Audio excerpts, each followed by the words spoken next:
नमस्कार। चलिए आज हम एक बहुत ही दिलचस्प कुरानी तफसीर पर नज़र डालते हैं। ये तफसीर इंसानी पैदाइश की कहानी और गुनाह की असलियत के बारे में कुछ बहुत गहरा बताती है। तो एक सवाल से शुरू करते हैं।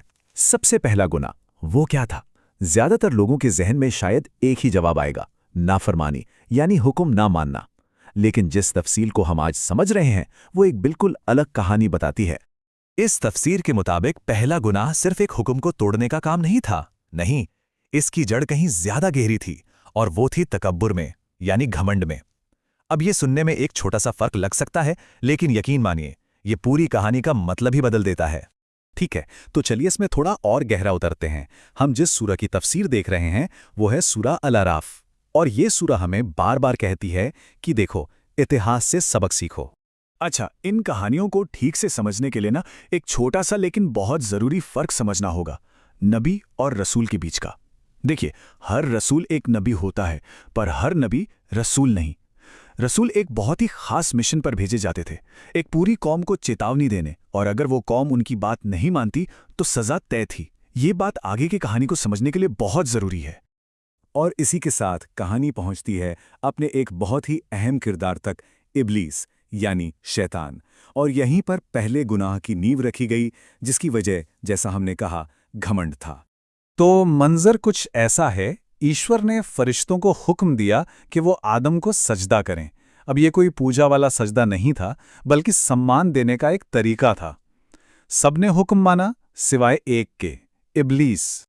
और इब्लीस ने मना क्यों किया? उसका जवाब बस एक सोच पर टिका था, मैं उससे बेहतर हूं, तूने मुझे आग से बनाया और उसे मिट्टी से। ये सिर्फ एक जवाब नहीं था, ये उसके तकब्बुर, उसके घमंड का पूरा निचोड़ था।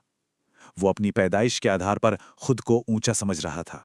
और कमाल की बात यह है कि ये जो तफसीर है ना, ये इस हजारों साल पुरानी सोच को आज के जमाने से जोड़ती है।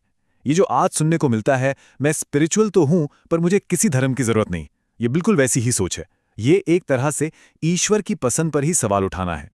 यहां तक कि इब्लीस नाम का मतलब भी बहुत कुछ कहता है। ये अबलासा शब्द से आता है, जिसका मतलब है ना उम्मीद हो जाना। मतलब उसके एक घमंड भरे काम ने उसे सीधे ईश्वर की रहमत से नाउम्मीद कर दिया।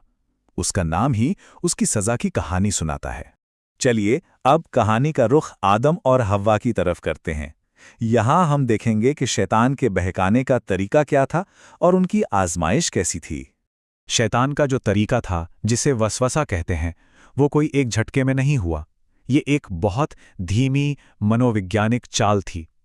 वो लगातार उनके दिल में बातें डालता रहा, फुसफुसाता रहा। उसने कसम खाकर कहा कि वो उनका भला चाहता है। ये एक बहुत ही सब्र के साथ चली गई एक सोची समझी साजिश थी। और फिर जब वो उस पेड़ से खा लेते हैं, उनका जो सबसे पहला रिएक्शन था, वो था शर्म। वो फौरन अपने आप को बाग के पत्तों से ढकने की कोशिश करने लगते हैं। ये तफसीर बताती है कि शर्म का एहसास इंसान की फितरत में है, जो गलती करने पर सबसे पहले उभरता है। और अब हम पहुंचते हैं कहानी के सबसे अहम मोड़ पर। ये वो हिस्सा है जो इब्लीस और आदम के बीच का असल फर्क दिखाता है कि उन्होंने अपनी अपनी गलतियों के बाद क्या किया। तो असल सवाल ये नहीं है कि गलती हुई, असल सवाल यह है कि उस गुनाह के बाद क्या हुआ।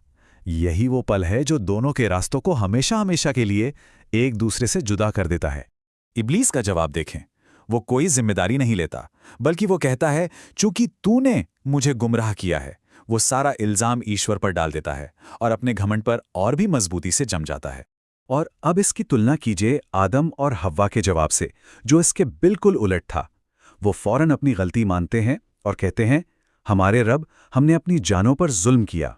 वो माफी के लिए, रहमत के लिए वापस ईश्वर की तरफ पलटते हैं। तो कहानी का पूरा सार, पूरा निचोड़ यहीं पर है। असल फर्क गुनाह में नहीं, बल्कि उसके बाद के रिएक्शन में है। एक ने इल्जाम दूसरों पर डाला, दूसरे ने जिम्मेदारी कबूल की। यही घमंड और तौबा के बीच का फर्क है। आखिर में ये कहानी सिर्फ एक वाकया नहीं है, ये आदम की औलाद, मतलब हम सब के लिए एक विरासत और एक सबक छोड़ जाती है। तो इस पूरी कहानी का, इस पैदाइश के किस्से का हम इंसानों के लिए क्या मतलब है? हमें इससे क्या सीखना चाहिए? ये तफसीर कुछ बहुत अहम बातें सिखाती हैं। पहली, लिबास यानी कपड़े सिर्फ जिस्म ढकने के लिए नहीं है, बल्कि ये हमारी कमियों को छुपाने के लिए ईश्वर की एक रहमत है। दूसरी, शैतान हमारा एक खुला दुश्मन है जिसका एक ही मकसद है, हमसे हमारी शर्म छीन लेना। और सबसे ज़रूरी बात, हमारे पास हमेशा एक चॉइस होती है, या तो आदम का रास्ता अपनाएं और जिम्मेदारी लें, या फिर इब्लीस का रास्ता अपनाएं और दूसरों पर इल्ज़ाम लगाएं। और यही चॉइस हमारे आखिरी अंजाम का फैसला करती है। और ये हमें इस आखिरी सवाल पर लाकर छोड़ता है, अगर किसी गलती या नाकामी के बाद हमारा रिएक्शन ही हमारा रास्ता तय करता है, तो हम सब अपनी अपनी जिंदगी में कौन सी कहानी जीने का चुनाव कर रहे हैं?